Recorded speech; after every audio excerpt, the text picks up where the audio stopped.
It's been a while since I've done this. Let's make sure everything's working correctly. Alrighty, let's go to, is this working? Are we doing this?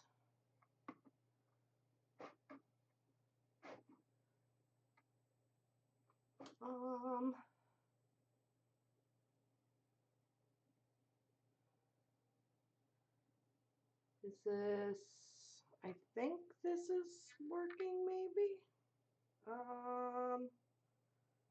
Hopefully. Can anybody see me?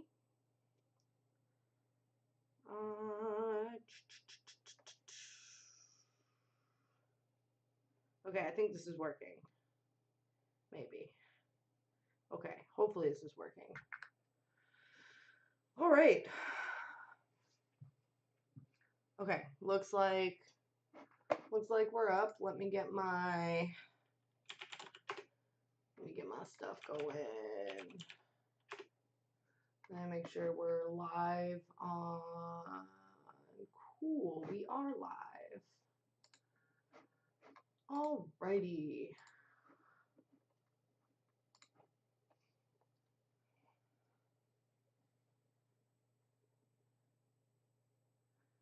Okay, cool. We're gonna start this up as soon as I can get a couple people in here.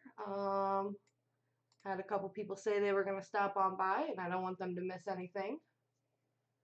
Don't know if it's my. Just let me know if like my stuff is getting glitchy, because I don't know how long the delay is on this stuff, and still all new to this Twitch nonsense. And like, why is this? Okay, so like my app keeps like crashing out on my stream. I usually keep my app open on my phone so I can see what people are saying because there's like a lag in the chat. And I need to like learn. Do we have, that's weird. Okay, so my app says I have 6 viewers. Oh, cool, we do have 6 viewers. My website just updated. That's what I was talking about with it lagging on the side. So I usually just watch the chat from my phone. All right, hi everybody. Who's here? What are we all up to today? Besides watching me going through some dark table stuff. Okay, so today, well, first of all, today's my birthday, so happy birthday me. And I'm spending my day drinking and playing around with some photos, and there's a small chance I might do a Half-Life 2 stream later, just for lulz. But yeah, all these photos that I'm working with today are from the Pixels.us community. They were all released under Creative Commons and available for anybody to edit. It's called Play Raw, and it's a lot of fun to see what people do with different photos and different workflows. So I'm going to go through some of these today. Looks like I pulled 8 of them out from various different users, and I'll call out who is what. I saved them all in the file names over here, so I would know. Actually, I'm gonna open those up so I can actually reference their names and give proper credit where credit is due. Alrighty, so we got that open. I have like so much stuff over here. All right, we got some users from the forum here too. Wonderful. Let's start with, did I pull one of your photos? I did. Let's start with yours since you're here. So this one is titled "Thou Couldst Be Angry and Send Us Rain." It's by a user named FBulovic on the Pixels.us forum. And it's a beautiful landscape shot. We got plenty of dynamic stuff to work with here. We got all of these rich colors to play with. We got some nice clouds going on. This is going to be a fun exercise.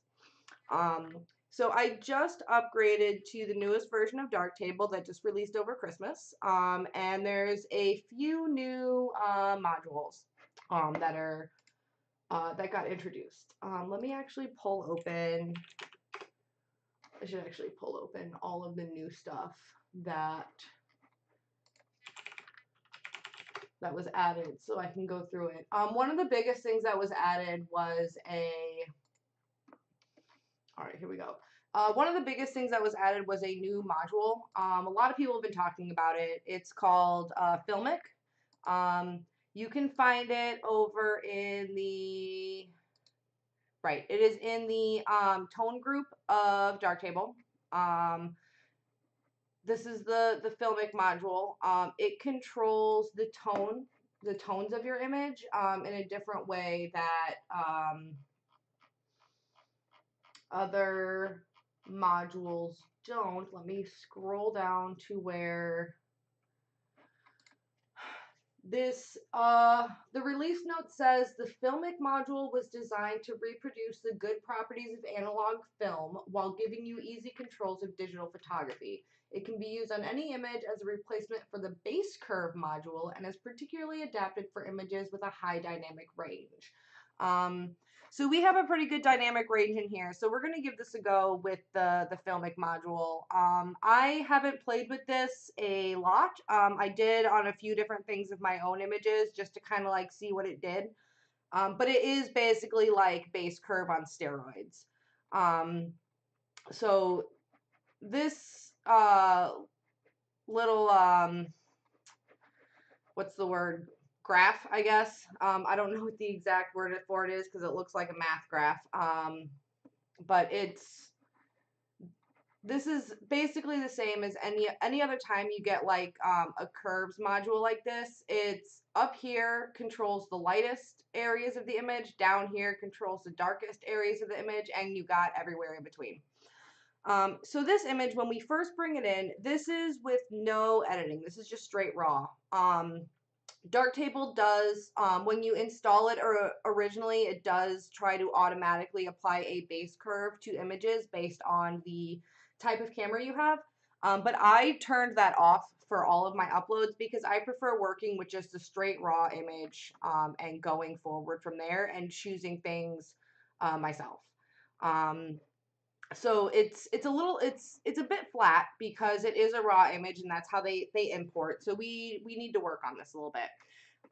So I want to get a nice contrast between the ground and the sky. And I'm also going to be doing a little bit with color to really bring out these details in the trees.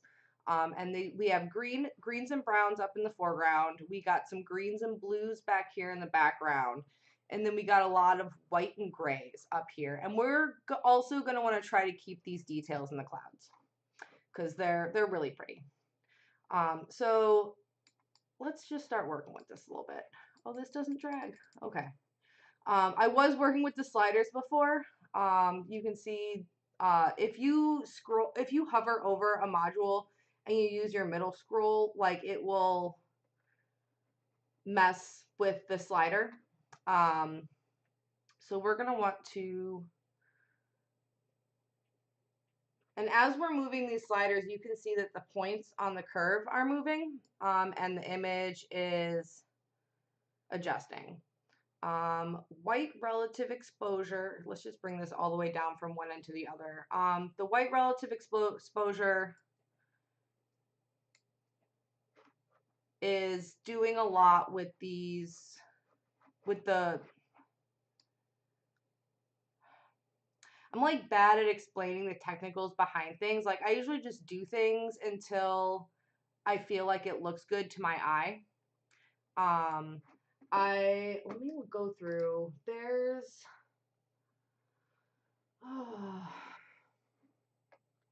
trying to explain to you guys what's going on while I'm doing this so you can know what I'm talking about. Sometimes I just make things up as I go. All right. Instead of providing the curve manually, the curve is computed automatically from a set of parameters. That's why you can't just point and click and adjust this like you can with the base curve. On the base curve, you can take these points and you can manipulate them yourself within here. But this one, you have to use the sliders, it looks like.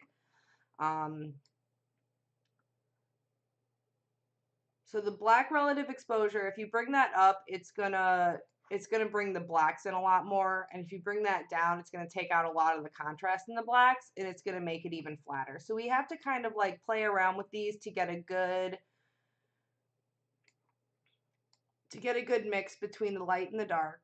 Trying to bring I guess down number of stops between middle gray and pure white. This is a reading a pose meter would give you on this scene. Okay, so this is the number of stops between gray and white. So the more stops you have in between gray and white, the flatter this is all going to look, because we have a lot more stops in between all that. Also, if anyone on here is watching that was part of making this or knows more about it or can help me explain technical parts of this, feel free to jump in. This is rather interactive. I'm just kind of like playing around, making some fun adjustments and seeing what we can make out of these images. And my computer did that thing where my driver freaks out because it happens. And I need to fix that. And now okay, that should all be working fine. As long as everyone can still see me. It's no big deal. Pretty sure this all still works. Okay. Oh gosh, that also crashes my dark table. Okay. Hold on. We're going to reset for a second. You all can look at my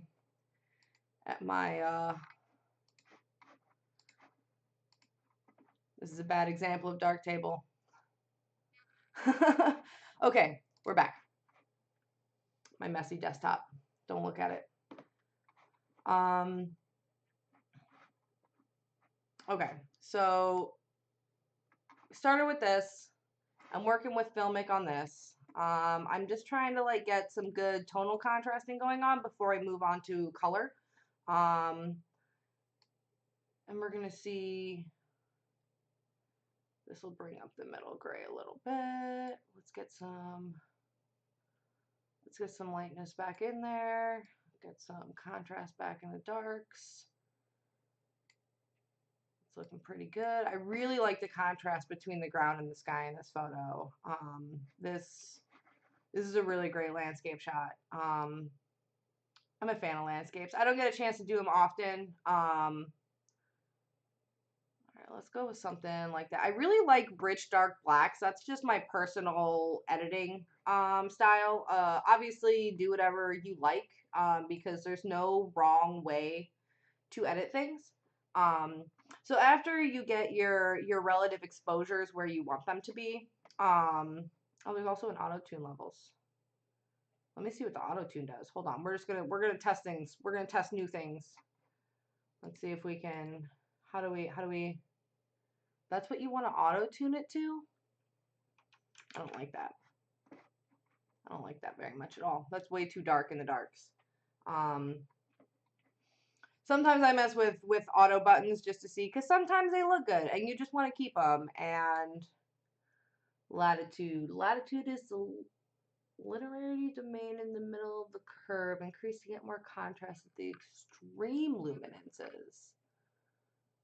Oh, I see. Okay, we don't want that. I don't want this to get too dark. I really want to keep the detail in this foreground because I think there's a lot in there. And then balance between the shadows and highlights. Let's just mess with this in one direction and then the other. Oh wow, that just flattens everything. And then it starts getting, you can see the curve as it's changing and this is a terrible curve. Oh, let's put that back. Okay. So let's get just a little bit more, because I actually like how the balance between the shadows and highlights brings out this blue color, and that will help me when I go back to mess with the colors later if I have a little bit more blue tones back there. I feel like it's a nice separation between the foreground and the bright sky. I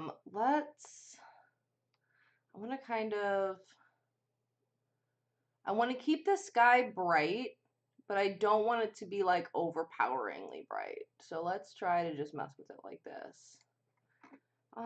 Use the auto picker to have a starting point. Yeah, I do that too. Like when it has like an auto option, I'll usually see what it looks like to see if I want to work with it. Sometimes you get a really good, you either get a really good preset or a really good, auto base to start with. And then from there you can tweak the image how you like.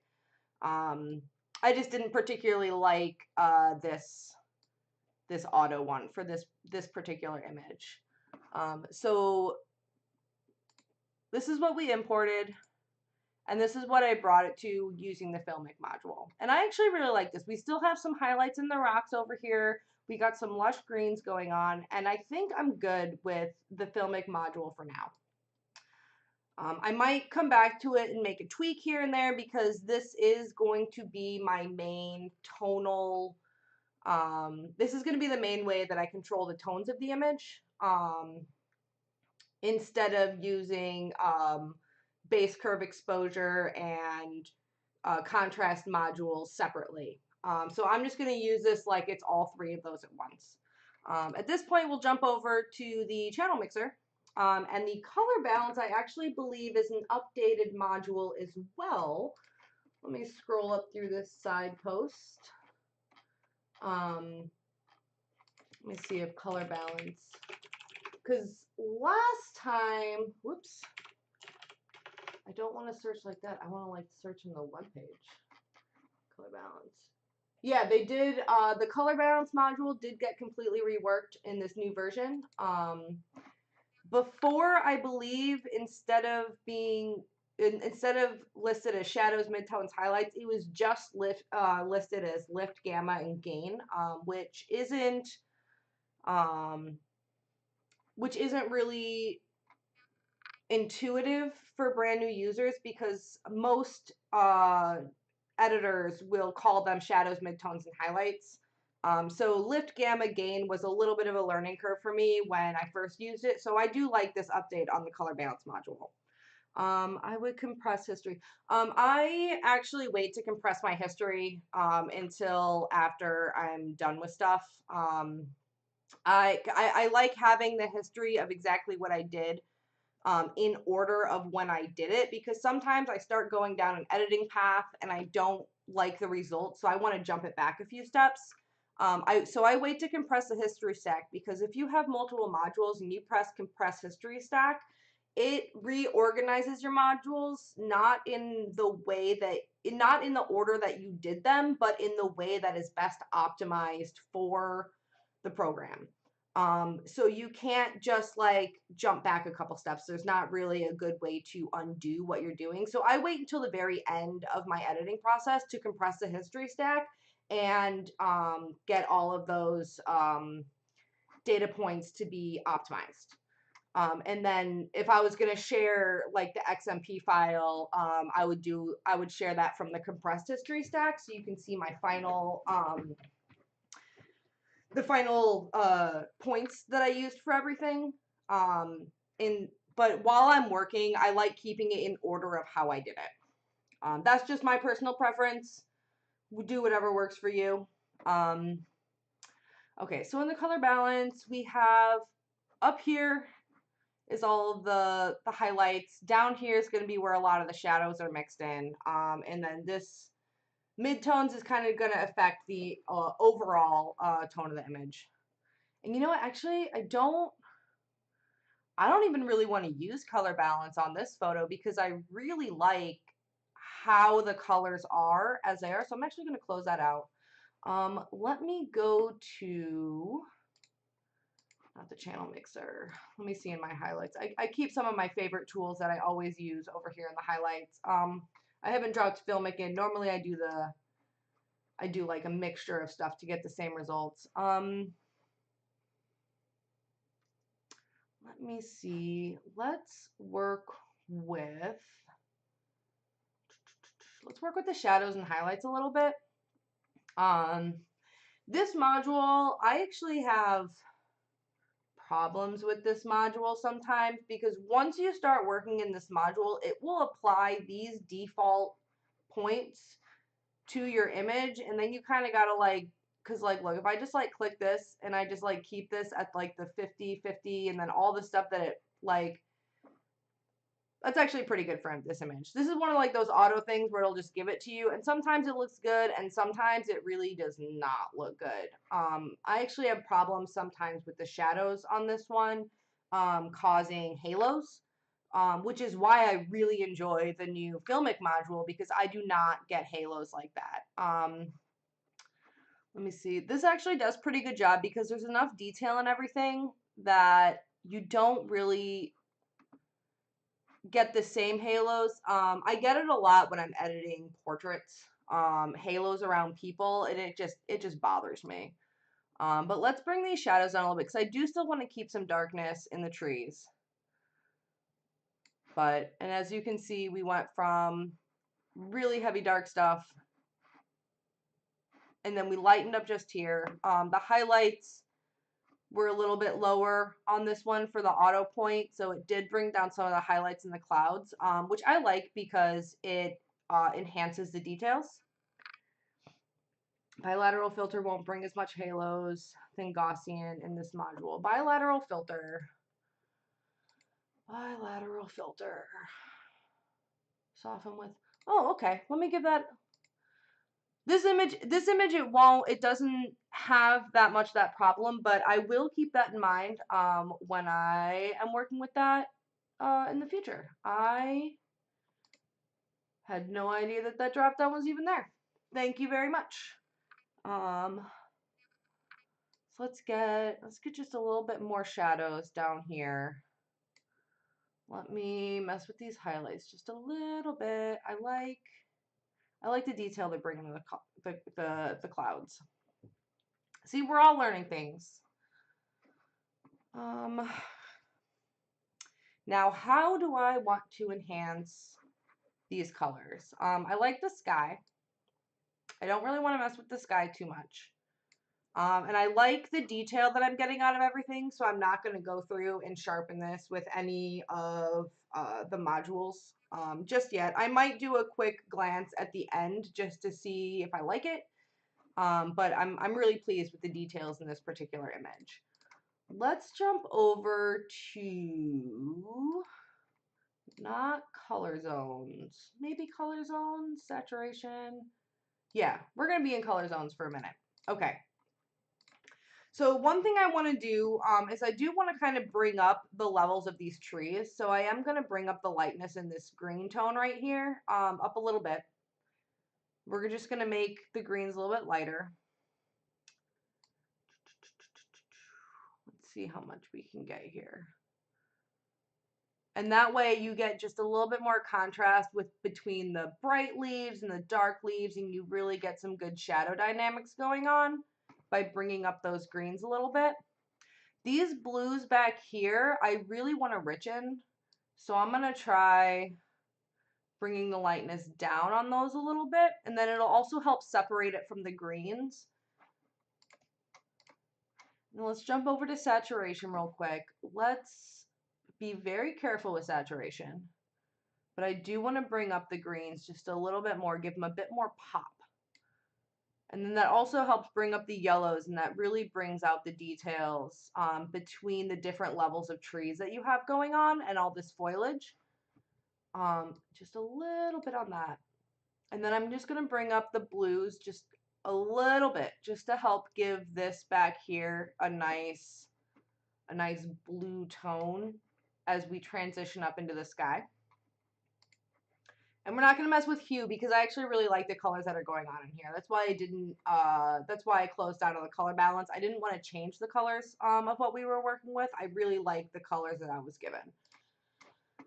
All right, and then I like the tones. This up here, so we got a little bit of vignetting going on. I don't know if that's how you pronounce it. I always just read it. I don't like it. So we are going to fix that. That is going to be over here in the effects group. We got vignetting. Let's do, let me see how we do this. Is there a way to automatic ratio? Let's do automatic ratio, but let's do, instead of, oops, that's too much. I'm trying to do a reverse. That's not gonna, because that's cutting off, that's causing it up here and not just fixing it up there. Okay, that might not be the way to fix that. I might have to do some spot correction on that one, which the new version of Darktable actually upgraded their, they gave us a new spot correction tool. We have a brand new module called Retouch. So let's actually take out the vignetting. And see, this is one of the instances where I didn't like what I did, so I just jumped back one. I just jumped back one step. So we're not going to use that. But let's do retouching, which is in, where would retouching be at? They add new things, and then I don't know where they put them. Retouching. If anyone knows where it is. Make zoom smaller, or maybe use retouch as you want. Yeah, I think I'm gonna do a retouch just because it really only bothers me up here in the sky. I really don't mind these tiny little corners down here being a little bit darker because I like the darkness in these mountains. So I think I'm gonna fix these with retouching, and I'm just gonna find it and add it to my, oh, that's why, because it wasn't even on.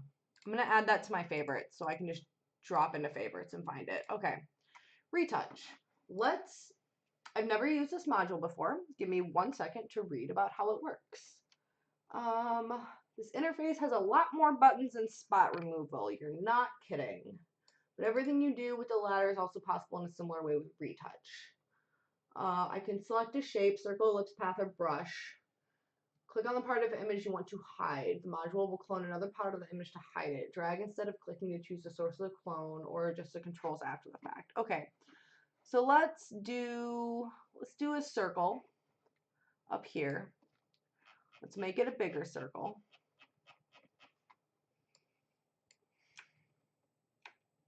Oops, that's the mask opacity. We're gonna put this over here, and we're gonna try to take some of these other clouds and put them over here so that they cover those little dark corners. Let's do about that.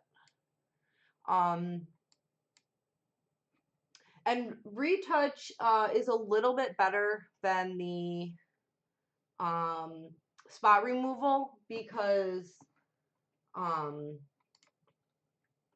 it kind of has like an extra algorithm to match what you're putting over with what's underneath it instead of just completely copying over and putting it on top. That is a 55mm filter for tele, 15mm unable to cover corners properly. Yeah, it happens. Like sometimes you're rocking a lens that doesn't quite fit your sensor. Once I upgrade to a full frame sensor, I'm actually going to have very similar problems with my current lenses. Let me actually make that.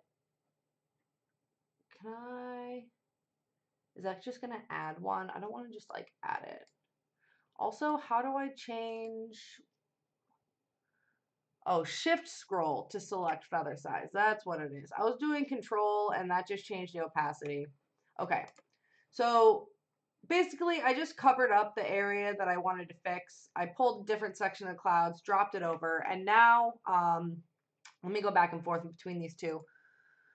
This is what it was before, and this is what it is after. And you can't even tell that edits were done. So we're going to do that again. And the best part is with the retouch module is you can just add another point. So you can have multiple points going on at the same time. And then use the same settings, drop it over there, and we have fixed corners. We went from this to this. And I don't have to worry about these bottom ones because I really don't mind what they're doing to the image. So that completely fix those corners. Love the Retouch module. There's a lot more complicated stuff you can do with this module, but I'm not going to get into that right now. We're just kind of like powering through a bunch of images. So yeah, this actually is something that I would be happy with this edit right here. I might go back and put a little bit more blue, but I also don't want to make it look completely unnatural. I just really love that blue horizon. So we started with this flat raw image, and with just a couple of modules, we brought it up to here. At this point of the image is where I would check out to see if I want to sharpen anything. So there's a couple of different ways to do that. There's the Sharpen Module, which, you know, some basic sliders to get some sharpening going on. You can see it in, let me actually zoom in a little bit so you can see some of the details. It just basically follows the edge of stuff and increases the contrast at the edge of where colors line up. And it's a pretty simple module. It has some pretty good effects. And then another way to do it is actually to use the equalizer.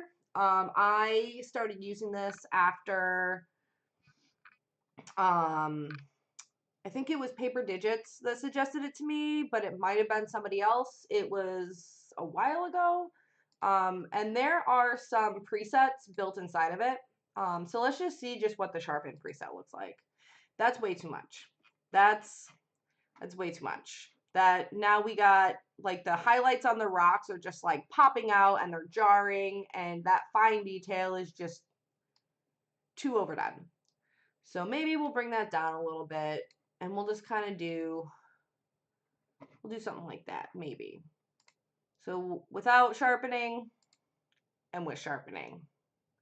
I'm actually not a very big fan of, well, I don't know, I kind of like that. That would actually look really good printed. I almost always sharpen things for when I'm printing. You can move the lower slider to 5. I don't remember what slider I was on when you made that comment, but yeah. So the Equalizer module, you can increase fine detail, and it works with like the finer detail of the image to increase it. Let's actually bring that down because I actually really didn't want it that much. I kind of just wanted it a little bit. A little bit is nice. I try not to over sharpen my images. Something like that. And then the coarse detail is of course for things like the clouds and the whole overall scene. And then that obviously is way too much, but you get the idea of where that's going. So you can control quite a bit with the Equalizer module. I recommend it over just the basic sharpening sliders because you get a lot more control over what gets sharpened and what doesn't. Another good preset that it gives you is clarity, which just kind of brings everything up just a little bit across all of the details. So that's with clarity. Clarity is pretty good. I use it as a default quite a bit, and I don't mess with it too much. I actually kind of like that. That looks really good. So yeah, we went from here to here, and that's pretty good. I like it. All these details in the back are nice and brought out instead of being fuzzy and fogged out here. And I didn't even use a haze removal tool or anything. I just increased, I just worked with the tones and the details. So I didn't even bother with any, there is a haze removal, but unless you got like some crazy haze going on, you don't really need it once you start dropping in the contrast that you want. Move the slider to 5. Sorry, retouch. Okay, we're going back to the retouch module real quick. What slider are you talking about? Slider to 5? Is it this slider? Top slider adjusts where the merge scales start. Bottom slider adjusts the number of scales. Red box indicates the current scale. Green line indicates the scale that has shapes on it.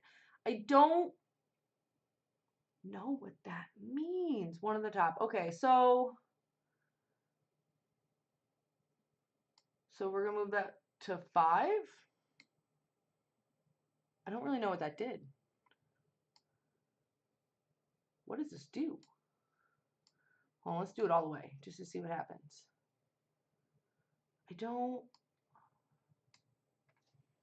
Where the merge scales start. I'm gonna need to read up about this and figure out exactly what those sliders do. Let me actually, okay. Does it talk about it in here? Improvements compared to spot, everything you do, blah, blah, blah. All right, I am not 100% what these like. One at the top. Now you can use the pencil.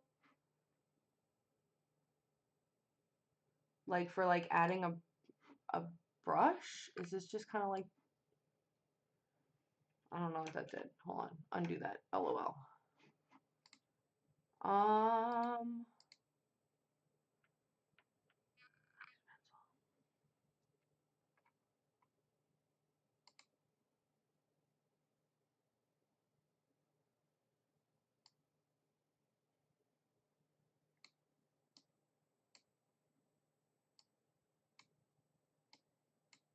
Okay, I'm not 100% sure what these sliders do right now, and I think I'm gonna have to mess with those on maybe a more complicated image, because right now I'm basically just like messing with clouds, which is pretty easy to do. Oh no, I know that those are the wavelet settings. I also had no idea what they did, so I just started messing with sliders. If I don't know what a module does, I'll just open it up and start pushing sliders from one extreme to the next just to see what happens with it. So we're not gonna worry about that. But up here, I just don't know what these are doing.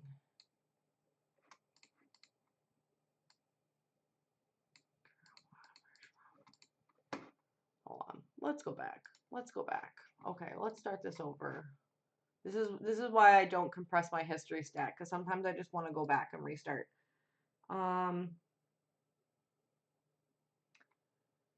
Yeah, I think I'm gonna have to play with this module on a more complicated retouch example, because when you're just kind of like copying over clouds, it's really easy just to like fix it. It's, you know, clouds aren't hard to touch up, and I just don't know exactly what this thing is doing, to be honest. Like I'm just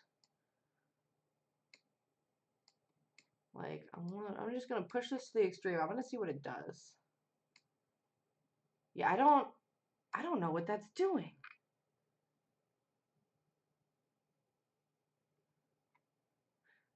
I'm not really worried about the wavelets right now. I'm just trying to figure out what this top slider does.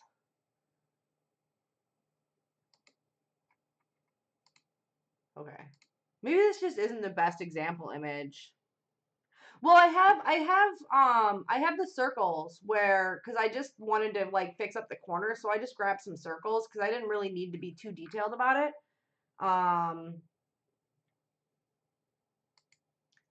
Do I have to make a new path to see the changes? Just see the scale you're working on. Like, will it not affect previous paths that I've already dropped down on the retouch?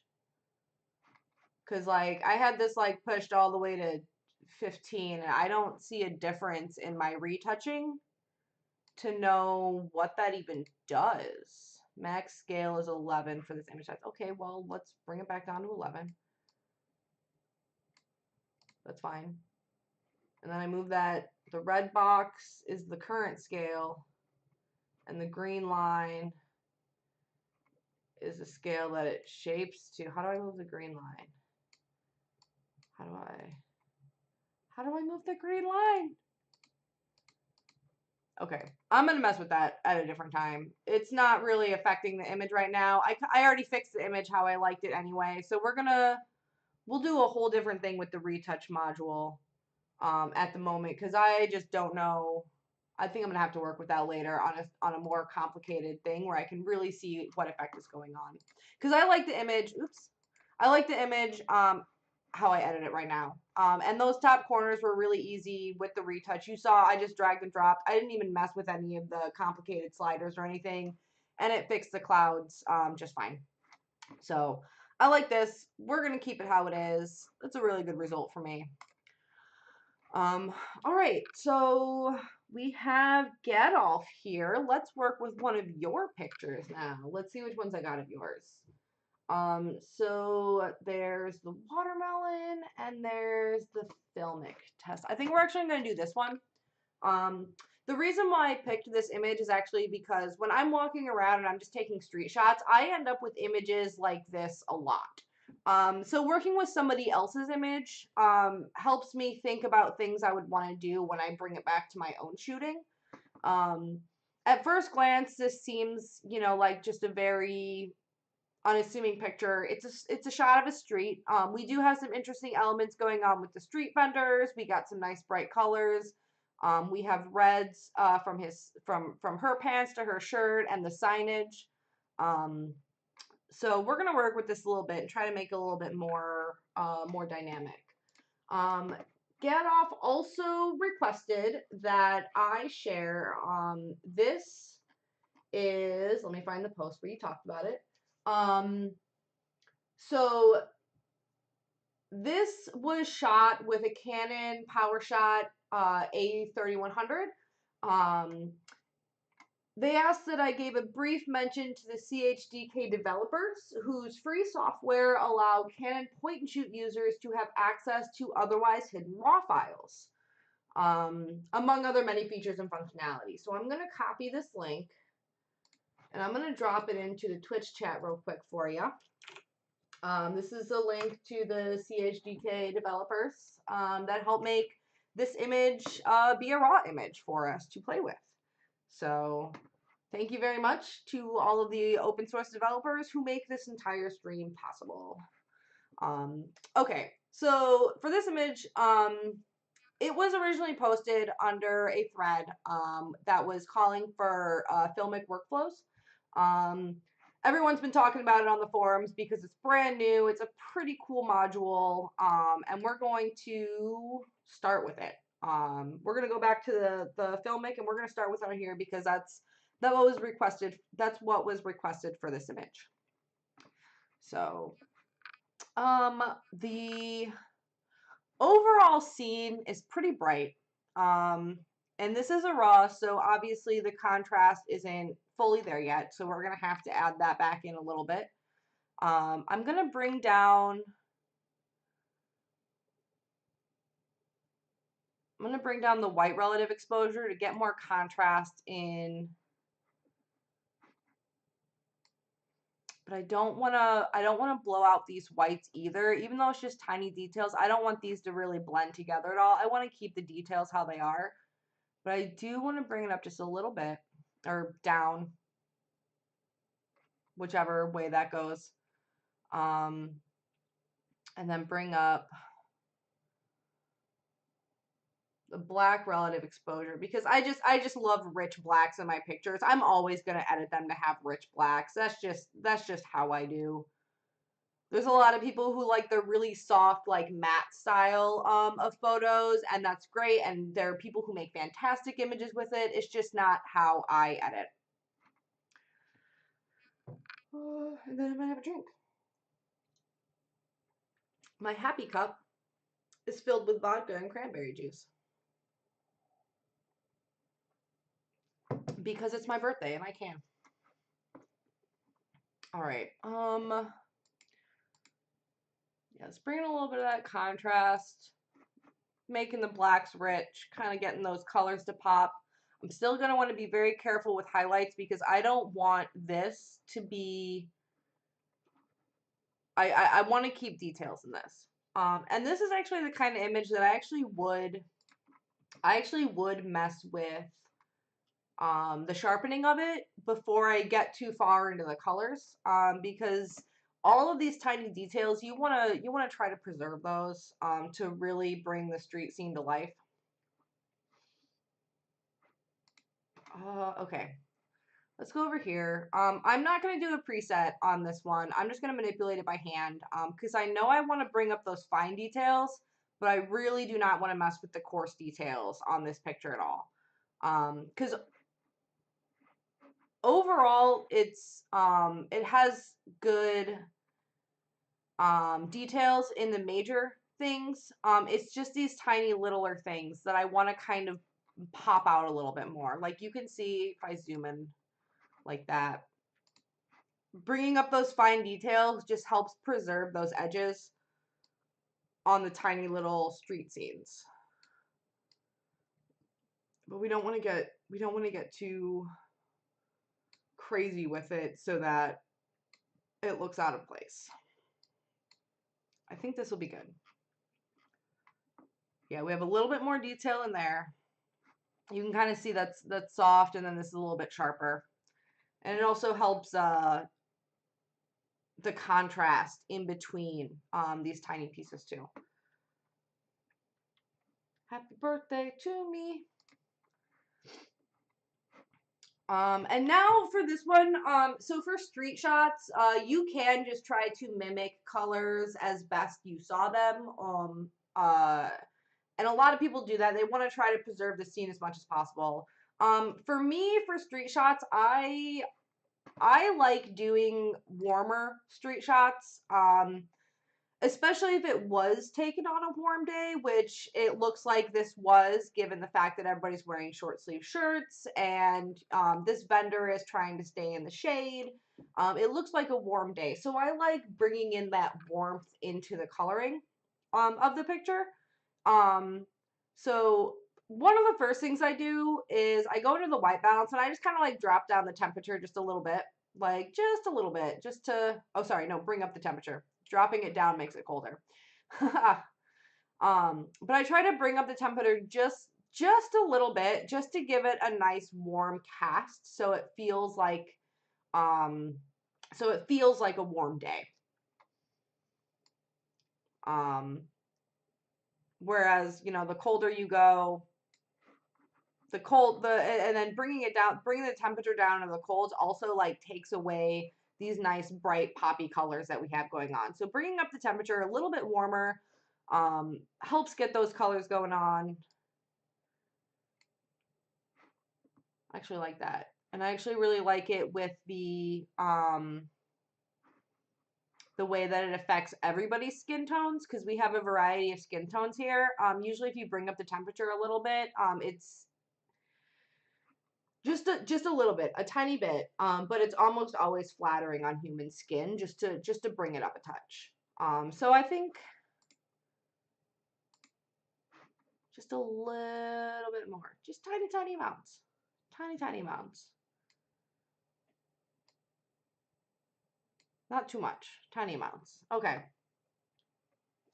And then now, before I get into like really deciding how I want to finish up this picture, I know that I'm going to want to crop this. There's a lot of distracting elements. Like this whole shot back here is kind of distracting. This person half walking into the frame is a little bit distracting. You have a lot of space over here, and there's just a ton of foreground space. So I'm going to want to crop this a little bit before moving forward and deciding what I want my final touches to look like. So let's see what it looks like without this lady.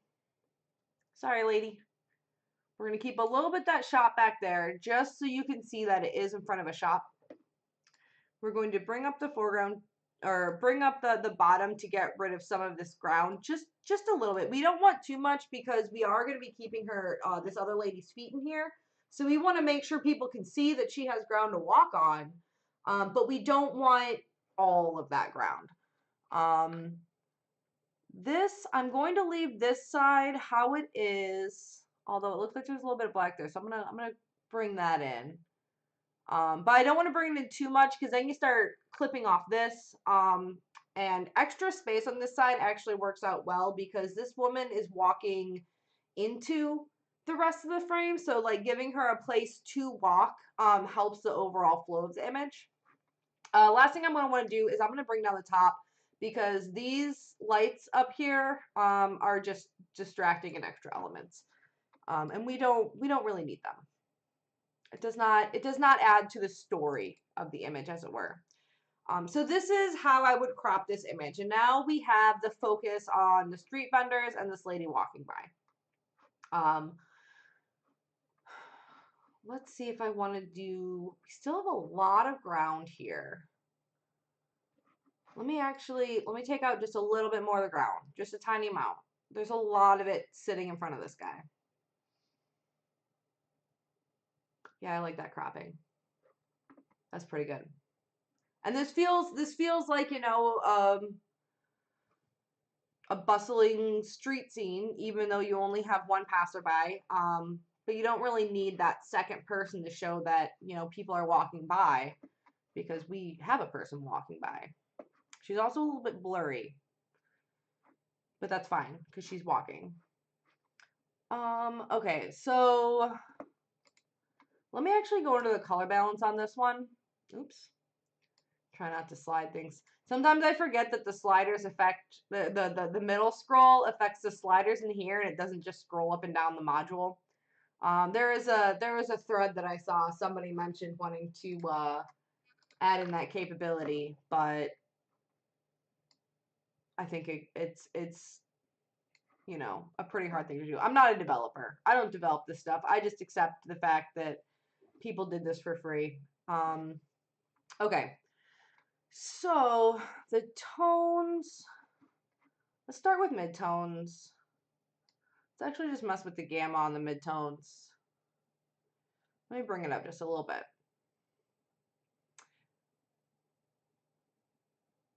It just brings up the whole, whoa, what is this? What is this? What was that? Okay, you right click on it and you got, oh, that's a crazy graph I've never seen before. Interesting.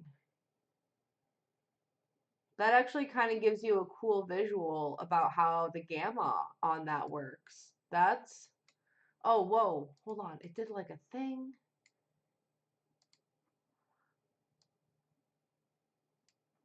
No, I wanna mess with this. What is this doing? Okay, that's pretty interesting. I did not realize it did that. Is that a new thing? That looks like a new thing. Okay, hold on. Let's go back to this. Let's just try to get the, let's go back one. All right, just bring this up a little bit so we get a little bit more brightness across all the midtones.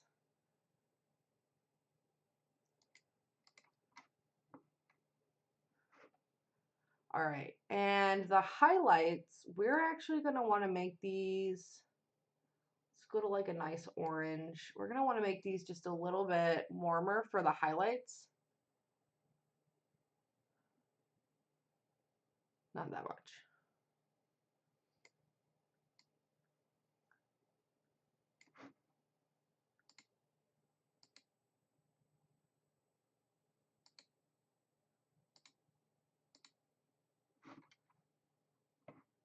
That didn't keep what I put it at. Weird. Okay, bring that up.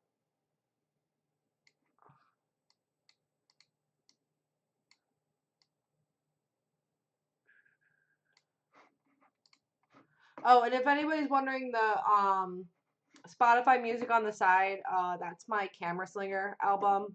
It has a lot of songs about guns in it because, you know, shooting. That makes sense, right? I almost always listen to this playlist when I am editing. All right, that's nice and warm. Okay, for the shadows, let's actually put just, let me see what just a little bit of, nope, we're not doing that. Not doing that. Do not like that. The color module goes really heavy on the saturation for the shadows, which makes sense, but not a fan of it right now, so we're not going to use it. Not the kind of image I wanted on. Let's actually bring, nope, too much. Gotta be careful with some of these sliders sometimes. Like they get, especially when you're, I notice at Darktable when you're working with shadows, the sliders are very, very touchy. You have to be really careful about how much you're applying. I think I want it right there. There's something about this scene. I want to do something to with the colors. This is a very red and orange scene, and I know I did add like a little bit of warmth with the white balance, and I added in a little bit more with this color balance here. But let's jump over to the color zones and see what we can do to help enhance some of the other colors that are going on. So lightness. We're going to want to bring up the lightness. Since we added in so much warmth, we're going to want to bring up the lightness on everything warm to try to balance it. But not too much because then like it gets like weird and white. So we're going to want to bring up that a little, just like the tiniest little bit, just a tiny little bump. And then we're going to want to put back just the tiniest little bit of saturation in there, just so it's not like washed out. We actually want it more on the, something like that.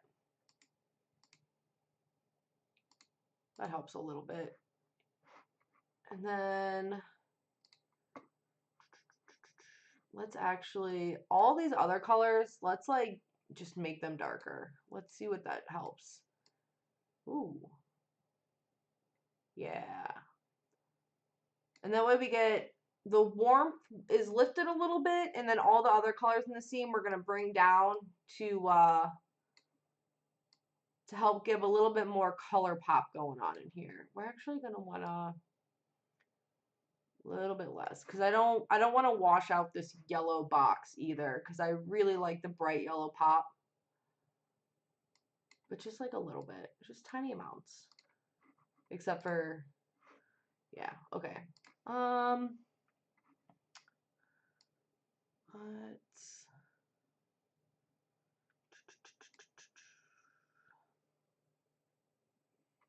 that's probably how I would edit a similar scene to this. This is probably what I would do with a street scene. I saw some other people who were messing with this in the Play Raw thread for this picture. They cropped out just the two street vendors, and that was pretty cool. But I personally like seeing the whole shot with the random passerby and everything. The only thing I wish that this had a little bit of a faster shutter speed and she was a little bit sharper, but you know, you can't always get perfect shots while you're moving and snapping on the street. Trust me, I know. I've done it quite a bit. So I think I like that. So this is what we imported as a raw file, and this is what we turn it into. And I would be happy with that edit. All right, so we did 2 of them so far. It's been about an hour. I'll probably keep doing this for another hour. I was planning on going till about 4 today. So we'll see how much of these we get through. If not, I'll mess with these on my own too on the side and drop them into their threads. Let's do, is anybody else from Pixels.us here besides Gadolf and FBulovic? Because if you are and I pulled your photo, I would like to edit them while you're here instead of just, you know, grabbing whatever. So if anybody else is here, speak up. We have photos from Benjo1972. We have a photo from patdavid. We have a photo from Thomas Doe. We have a photo from Afri. If I'm mispronouncing any of those, I apologize. They're just usernames that I read and my brain translates. Oh, we also have a photo from Martin Sharnke. I hope I'm pronouncing your name correctly. Sharnke. Thomas Doe. Okay, sweet. Let's do Thomas's. This one was a parrot tulip provided by Thomas Doe. Beautiful flower. We have tons of contrast going on here to work with, but it's also very yellow.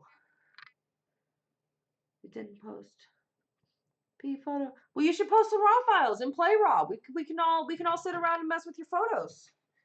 You go start yourself up a thread, and then I'll go steal it, borrow it. I don't know what the proper term for Creative Commons is.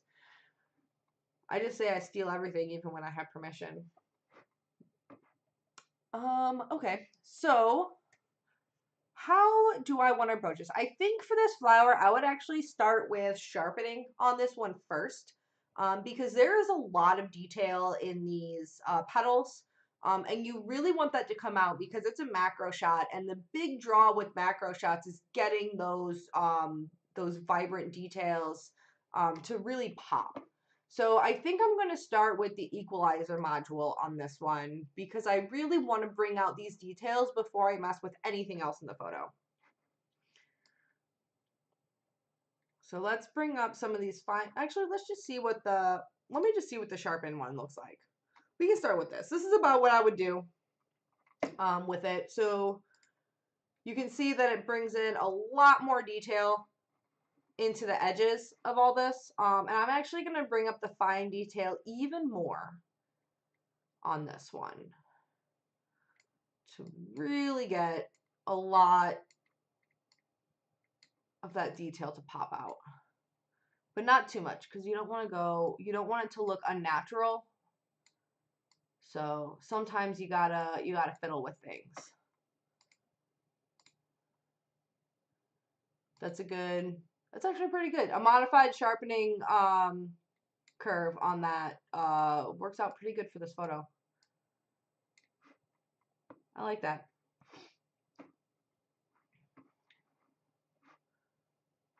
Actually, bring down that fine detail just a little bit more. This is getting a little bit. Okay, that should be good. That's some nice sharpening we got going on there. Alrighty, let's jump back to Filmic because it is a new module and it is pretty freaking cool. I really like this module a lot and I can't wait to learn more about it. But for now we're doing slider. Oh, whoa. What did you do? That changed that a lot. Okay. Let's see what auto-tune levels does. Let's just do that. Let's just auto-tune the levels. I don't like that at all. Go back. Go back. Okay. Okay, so a small frustration I have with Darktable is when you click on a module, it just like automatically puts things in there, and I didn't want this whole thing to happen how it did. Like, I wish I could just like I wish I could adjust it from here with one slider, but then it like puts in all these data points from these other sliders, and let me just get rid of that.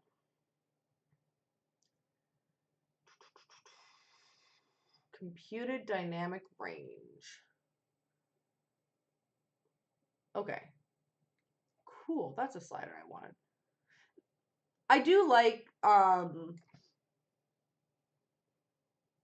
maybe do the same and some more with chrome. Chroma? Maybe do the same and some more with chroma. Chroma. Which one is the chroma? I don't know. I'm gonna mess with this for a second. Oh, I do like that. But I don't like that it got rid of so much of the yellow. Like, I want that yellow back. I want that yellow back a lot. Equalizer. Well, I did a bit with the equalizer. But I don't like the automatic things that it's applying for these relative exposures. Like, it's getting rid of so much of that nice bright yellow, and I want to figure out how to put it back.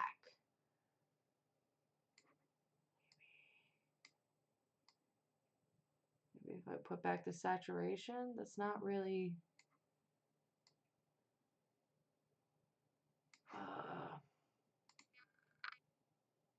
yeah, I don't like that it kills the yellow in these.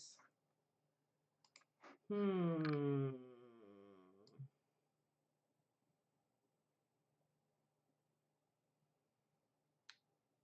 I'm just going to have to put it back with a color balance.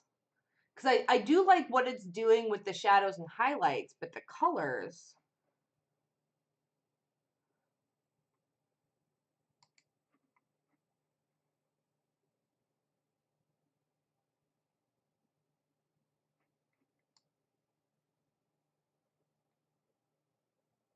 oh, sweet. You can just manipulate the histogram. That's cool. I like it. I like that a lot.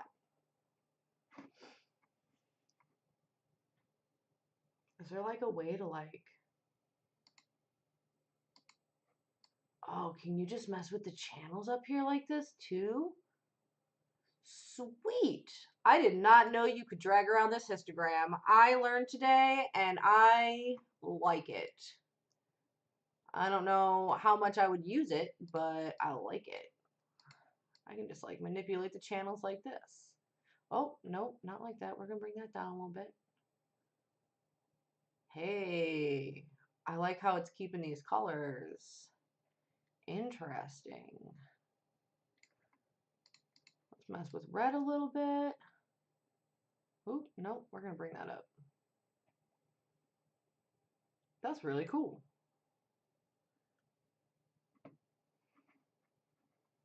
All right.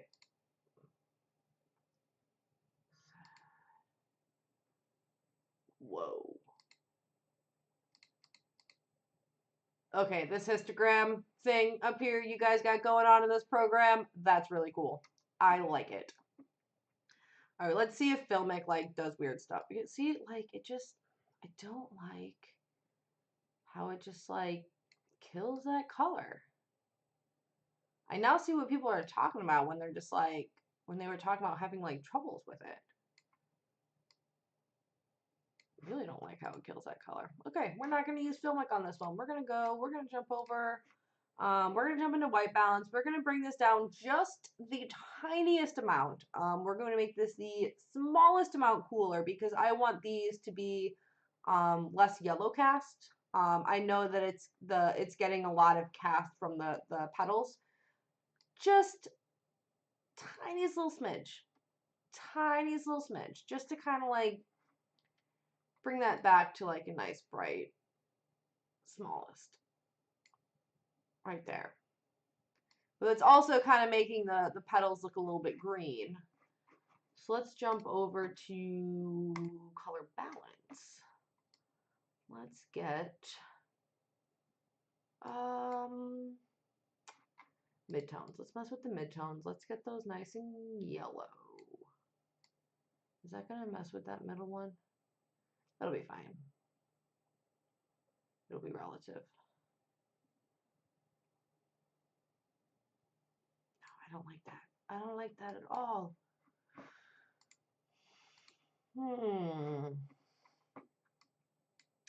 Maybe bring up these a little bit.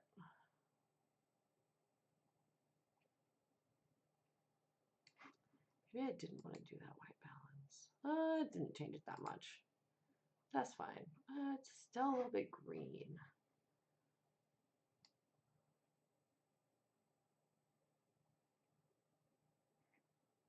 All the saturation.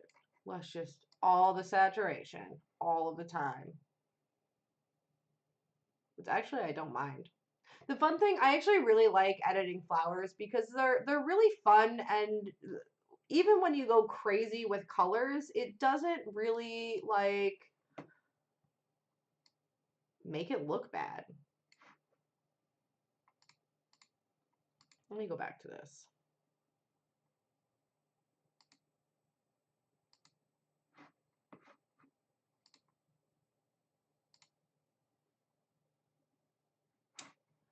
Maybe I just mess with this in color zones. Flowers are also one of those things. Well, I will like, oh, no, I don't want to lighten that up. I want to darken that to keep the yellow in there. The other thing about flowers is like, I will edit it like 12 different ways and never be like completely happy with the way I did it. And then I'll just like keep going back and re-editing them in different ways. And eventually I'll just be like, okay, I'm done with this. And then keep it however it was. But flowers are really fun to edit for me. I don't want color correction. I don't want to do any split toning on this stuff. I kind of like, I know there's a split tone module, but I always do split toning and color correction because I personally think it looks better. Like I just force set the split tone. But I don't want to do that on this one. I just want to, I don't know, maybe I will go back to Atomic. I really liked what it did with like the dynamics. I just hate that it killed the color in the edge of the petals. And I want it to not do that. Maybe if I increase the saturation, it will help balance that. Okay, that's a little bit better. Still got some of that color in there.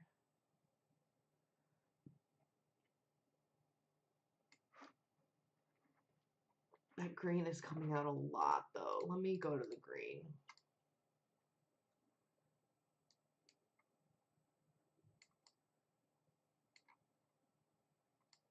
Nope, not really what I wanted. So hoping I could fix that with just kind of like the green channel. All right, let's do like that. Let's do like that. Whatever.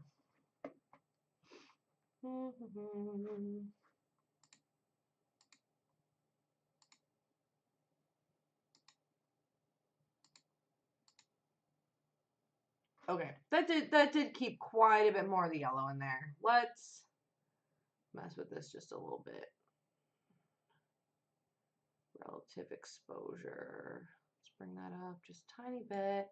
We got some crazy highlights going on. I'm gonna go back through and try to fix that. I like those. I really like the rich darks that is happening with this module.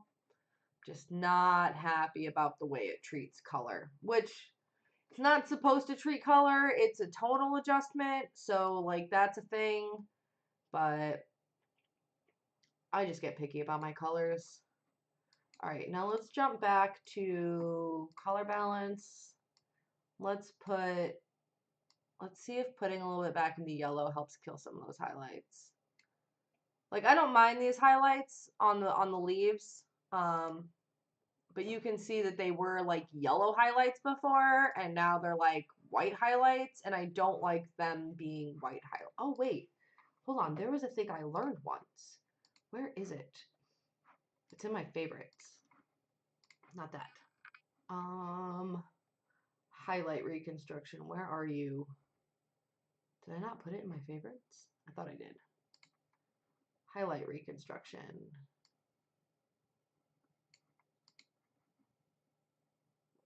Where is highlight reconstruction? Where do we put these things? Oh, there it is. Okay.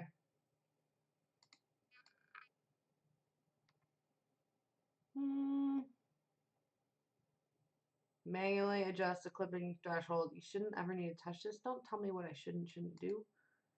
Reconstruct color. That's the one we wanted to do. You got to go to this little drop down and you got to do reconstruct color, and then it'll take all those highlights and it should put some of the color back in them. Oh. See, sometimes when I don't want to know what a module does, I just kind of like force it to an extreme. And then that's obviously not what we wanted. I don't even think that's what we wanted. Am I not using this right? I thought that's the one I wanted. Okay, that was not the one I was thinking of. Hold on, I learned how to do this before. I did this once.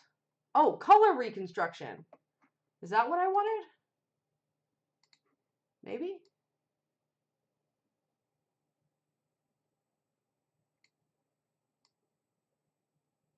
What does this one do? Spatial extend. How far to look for replacement colors and spatial dimensions? Just a little bit, I guess. Range extend.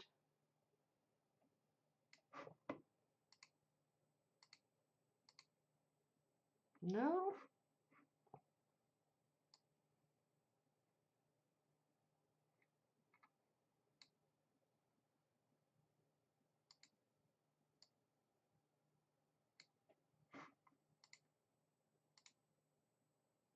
Nope, that was not what I wanted either. What was that thing that I learned? There was a thing, I watched some dude's video about how to like fix these highlights and like bring color back to them, and I can't remember what he did. I'm gonna have to go find that again and watch it.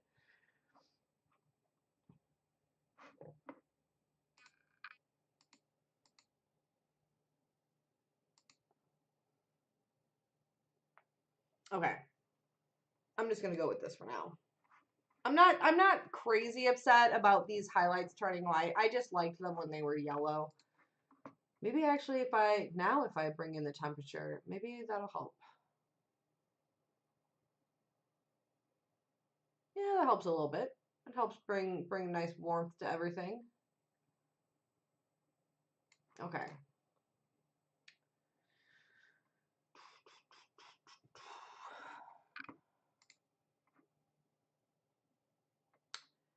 There's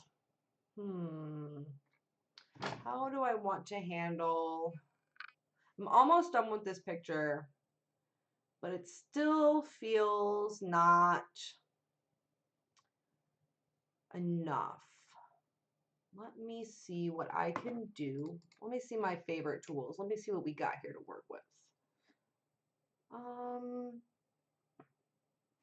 You know, let's just mess with some base curve a little bit. Let me just do this.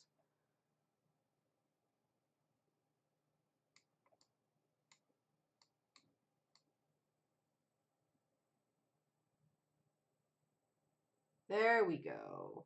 Just not that much in the dark. Bring these up a little bit. Bring these up just a little bit. Tiny amounts. And you really, on the base curve, you really have to be careful in the dark areas on this curve because they get really sensitive.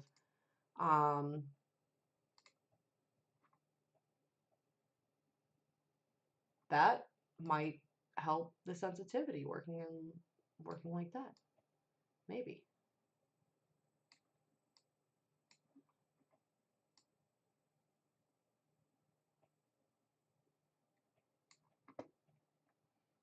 All right, I like what it's doing with the petals. Don't like what it's doing with this middle little clump here. I don't want to. Let's jump back. Let's jump back. Actually, let me see if this.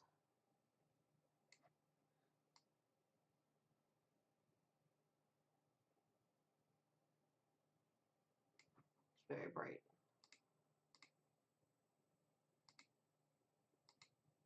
Super bright. Kind of like that. Exposure shift. Shift that down just a little bit.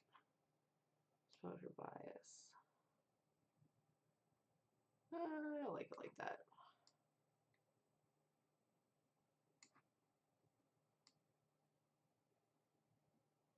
I really like the colors on this flower though. They're really fun. I like playing around with flower colors quite a bit.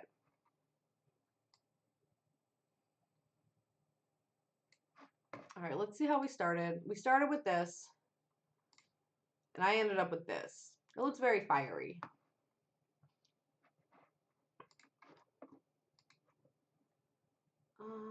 Let's bring up the blacks. Tiny amounts. Oh, wait, no. Sorry, the other way. Tiny amounts. Something like that.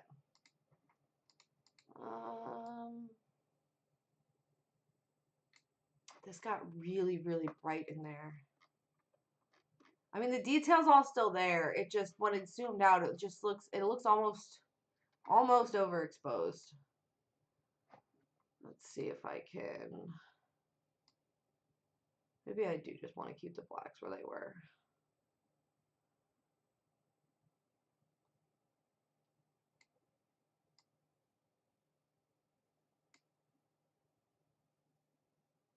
Something like that.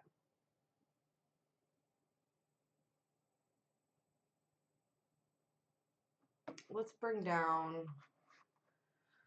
I know I messed with saturation on something in here. Hold on. I want to bring down the saturation bit. Did I do it in here? I did. Let's bring this down just a little bit. It's just a little bit too punchy. Tiny bit too punchy. Yeah, let's bring that down. And then it's pretty punchy.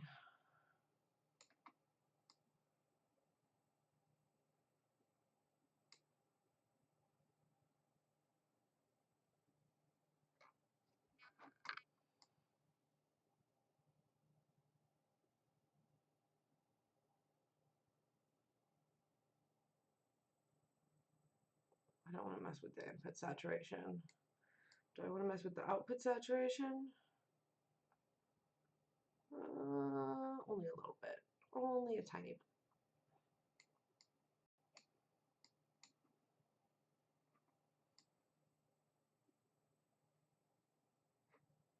What does this slider do? Okay.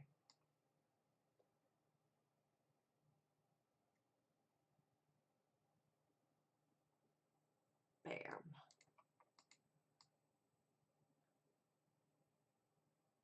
Just a little bit, I guess. Yeah. Okay. That looks pretty fiery. I don't know. With flowers too, sometimes I keep working on them. I get crazy with the colors, and then I just kind of have to look away from it for a bit because I get wild with colors, and then I don't know what I'm actually doing anymore. But that's pretty good. I actually kind of like that. This is how we started. This is where we ended up. Nice and bright, punchy. Got some details, some extra details going on in there. Let's actually go, let me mess with that equalizer just one more time.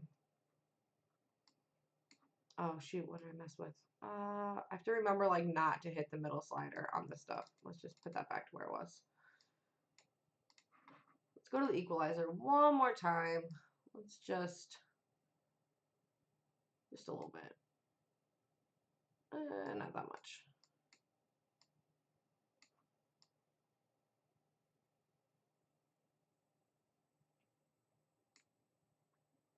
That's pretty good. I like that for now. I'll probably go back to it and do other stuff. Who knows? Do I want to crop this at all? I don't think I want to crop this at all. I actually really like it. I actually really like it when it's smaller. I really like how that looks on the tiny thumbnail up here. That's really fun. These are really fun pictures. I'm glad I have this community to do these fun play raw stuff things with. No image selected. Oh yeah, because I have to select an image before I can open it. Durr. Okay, so we did a landscape, we did a street shot, and we did a flower. Should we do stormy seas, a pretty forest, a bird, which actually has quite a bit of contrast with its darker background, or we have another street shot, and then we have another photo by Gadolf. I pulled two of their photos because this one has super dark versus super light, and that would be a fun exercise. But I think we have time for one more, so let's make that. Okay, out of these 5, which one should we do for the last one? We'll give people a chance to vote. Can I make votes in Twitch? Can I just put up a poll and be vote?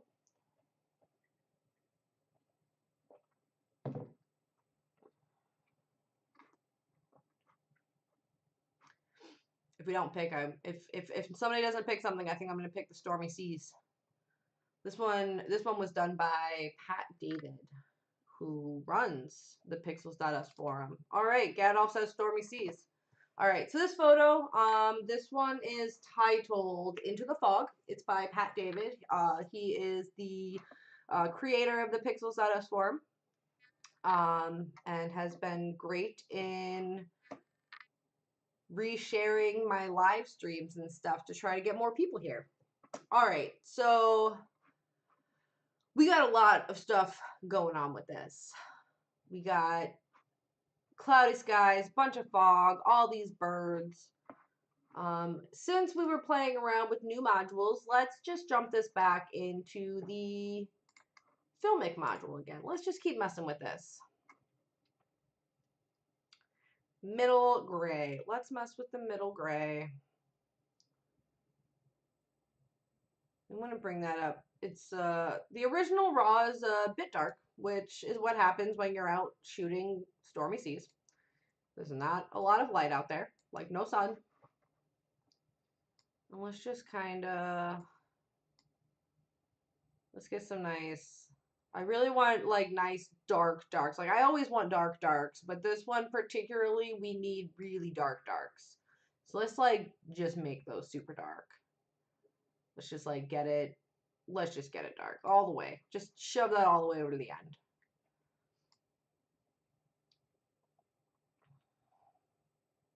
And as you can see on here, these two sliders are exchanging exposure values. And then the middle gray is a percentage luminance on that one. This should be around 18%. Okay, let's see what it looks like at 18%. I don't like that at 18%. I don't want that at 18%. I am going to ignore your suggestion, module. And the best part about editing photos is you can just ignore suggestions as long as you like the result. Nope. This way. Get some nice dynamic things going on with that. Okay. Nice and dark, gloomy. A little bit more of the lightness, but not too much. Let's get that to pop. Anyone found the second ship at the horizon? Oh, it's like right back here. Yeah, I saw it behind there. It's just kind of, hidden by this front one. Yeah, there's a whole other ship back there. If people want to try to bring it out, I'm not gonna fight with it. If it was actually, if this ship was more like over here, I would totally try to bring that out a lot more. But since it's half covered by this front ship, I really want to keep the focus on this front one. And I have a cat. This is Auspex. She's a brat, but you know, she's not mine. She's my roommate's. But sometimes she comes and hangs out with me. The second one is right behind the first ship. It's here. Let me actually try to. Let me try to bring this up so that you can see. We're gonna, so like you can kind of see the outline of the second ship back here. And it's like right behind the first one. And it's like way in the distance. That's where the second ship is on this one. But let's go back. Okay, now that I got my tones about where I want them for this, let me go to, actually, let me go back to that FBulovic module. Let me make a few more tiny adjustments. What is up, cat? How's it going? You just want to be in my lap right now? Okay, that's fine. You can.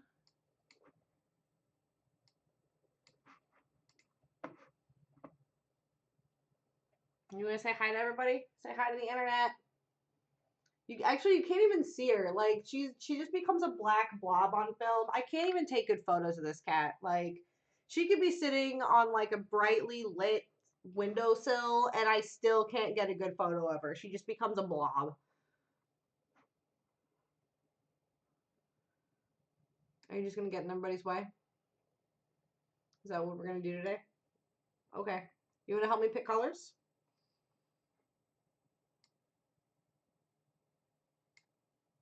Okay, that's nice. That's nice and gloomy. Super gloomy.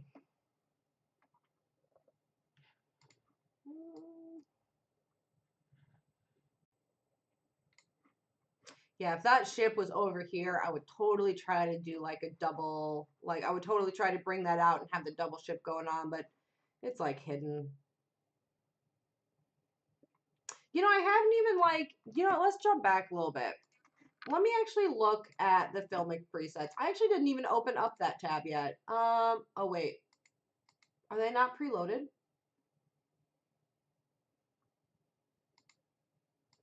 Do I have to like download them from somewhere and like put them in? Because this is just like the base 2.6 install.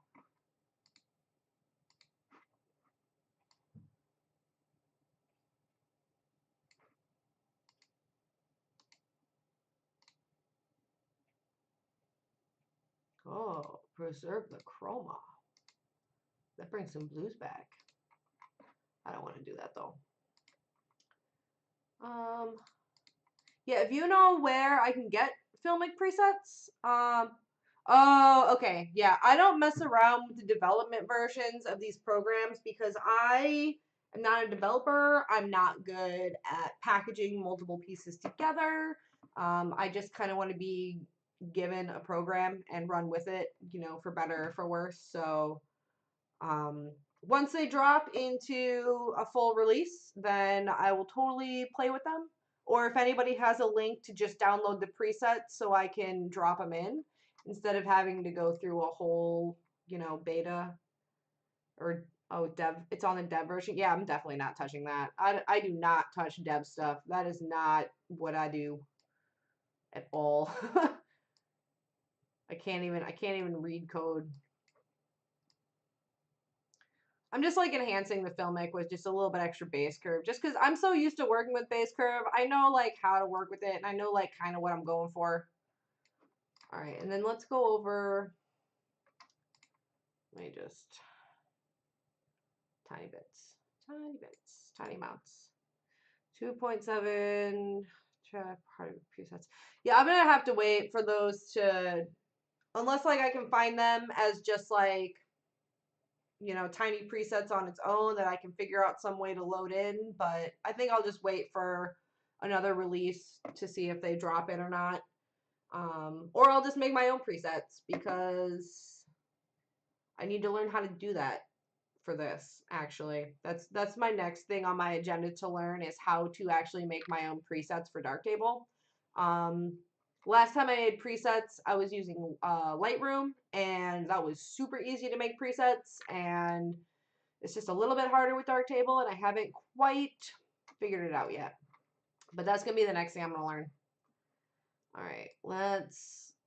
Whoa, too much, too much. So you got to be careful with these shadows, guys.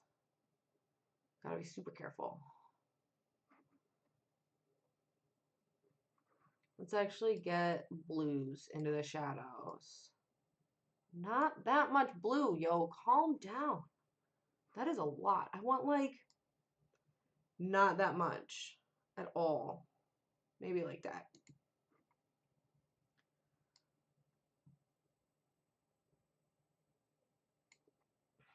Just like the tiniest amount. Like, this jumps a lot just by using the middle slider. You gotta be really careful with this sometimes. Something like that. Just a little bit of blue. Not that much blue. Calm down on the blue. Okay.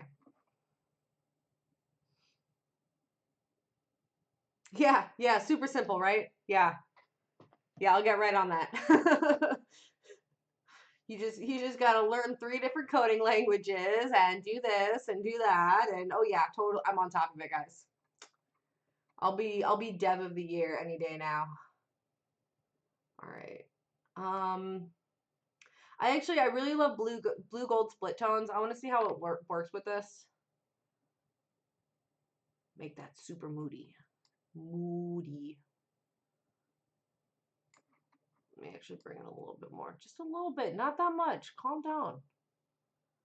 Oh, these sliders. So temperamental. Actually, this would be easier if I want to just add in a little bit of color. This is where I go and I use the color correction. Because then I can drop this down into the blues, and I can kind of like control how much blue it gets easier. I'm going to bring this up here, balance that out a little bit. And the best part is if you get your line between your highlights and your shadows right across the middle of this module, it's basically a perfect split tone. And you don't even have to worry about like color math. I mean, color math is fun, but I like color math actually. Let's get that nice and let's get that, make it like gloomy. Get a little bit of that warmth going on. Make it look like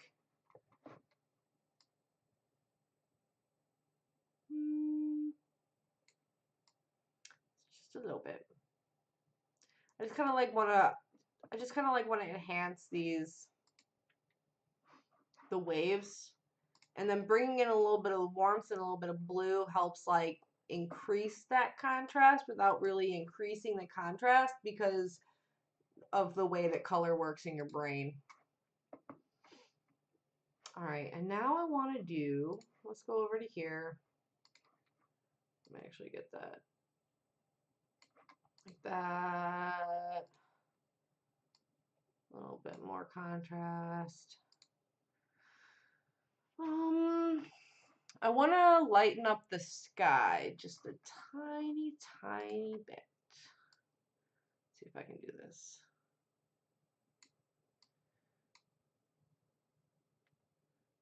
Let me see where I started. I'm going to edit up. This is a really nice picture, too.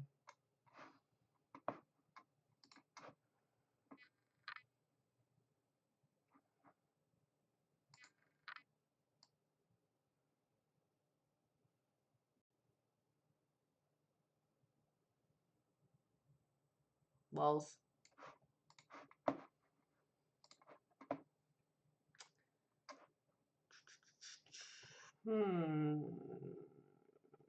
I need, how do I want, there's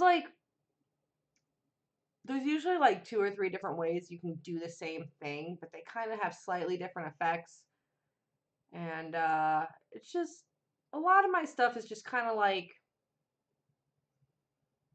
experimenting. I don't have like a solid style. I don't have like a solid workflow. I just kind of like look at something, see what I think adjustments would look cool.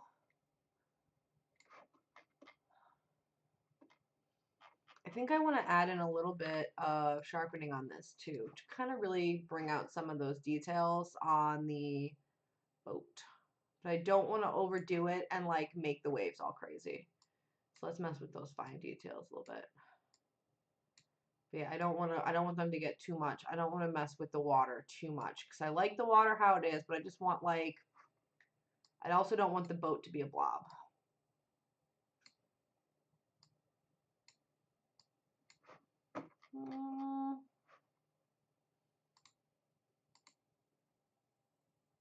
Yeah, that's pretty good. Oh, it's got a little bit of a haloing.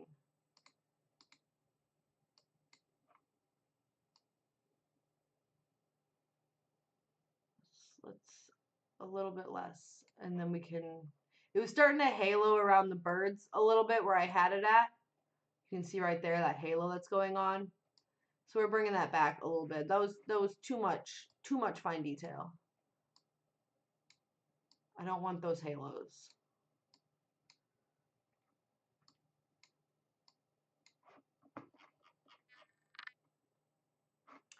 And I think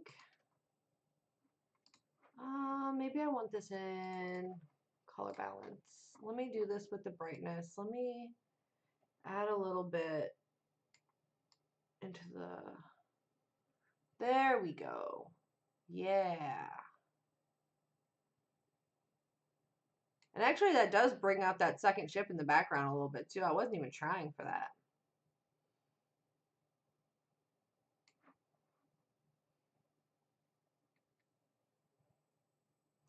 Local contrast. Let's check it out. Let's do it. Let's do it live. We're just gonna work with it as we have it. Let's do, oh, I like local contrast. That's nice.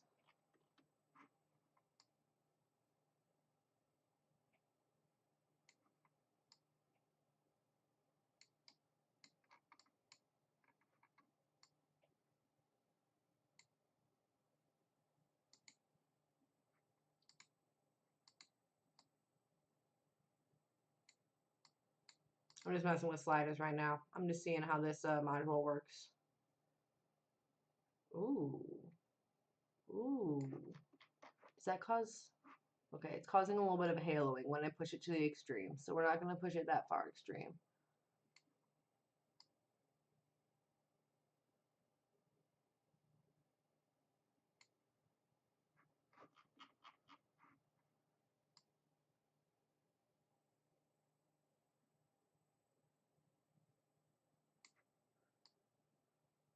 Pull those highlights back a little bit. It's also probably affecting the halos.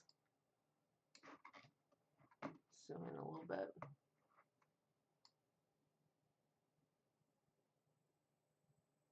All right, I can get down with that module. I like that.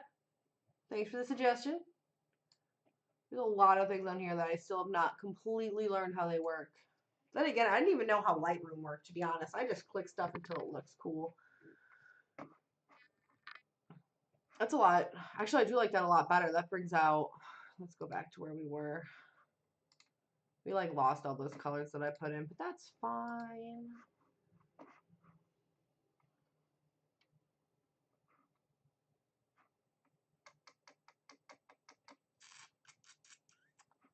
Let's do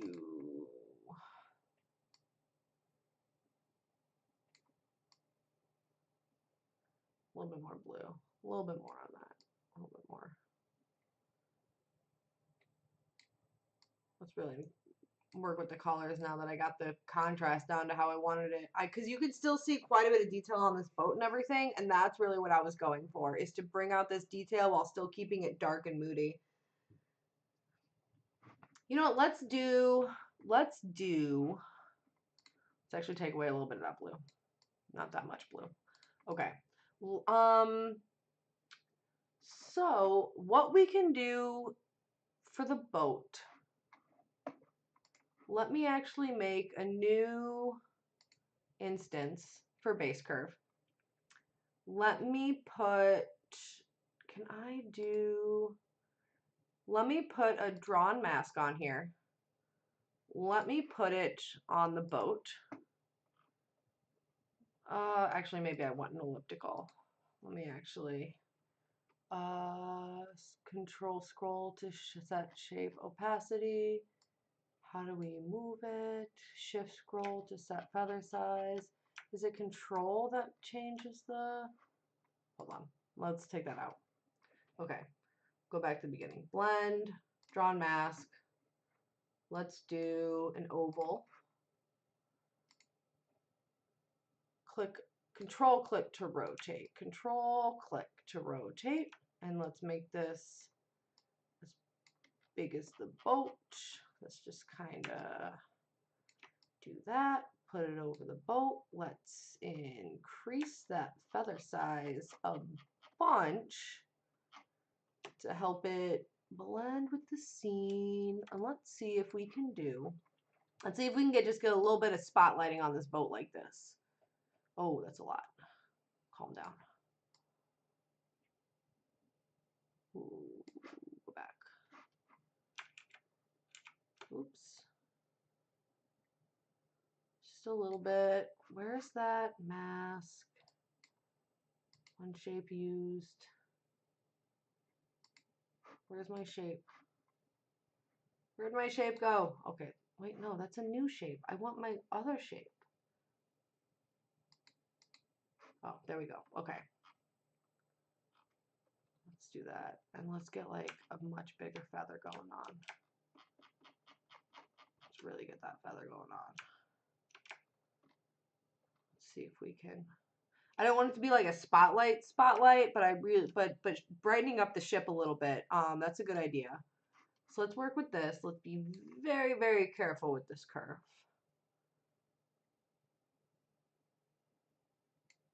All right. So we went from here to there. And that actually, that's not too bad. That's pretty good.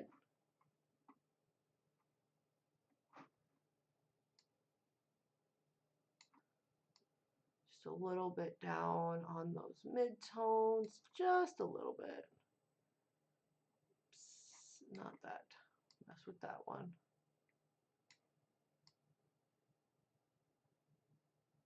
Yeah. It does help brightening up the ship a little bit, and if you have a large enough feather, it doesn't really look like you spotlight in the scene at all. Good call. I like that. And I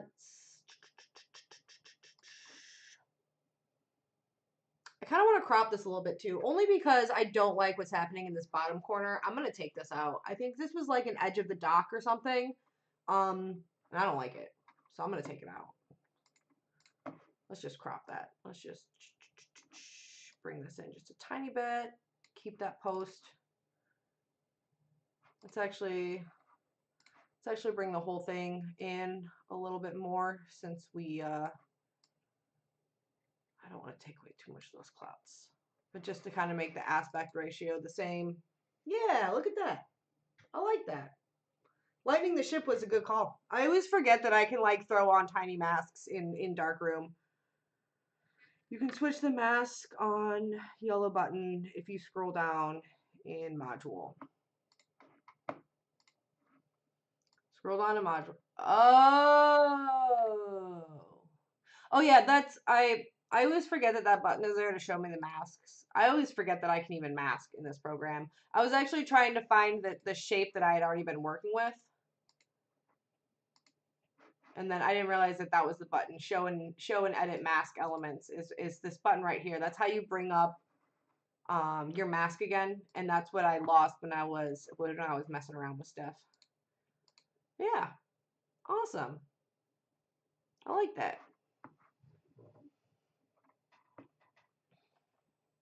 I do like parametric masking. I am not very good at it yet. It's a learning curve for me. Like, I can do it when I'm trying to mask between super light parts of the image and super dark parts of the image, like for like a landscape or something.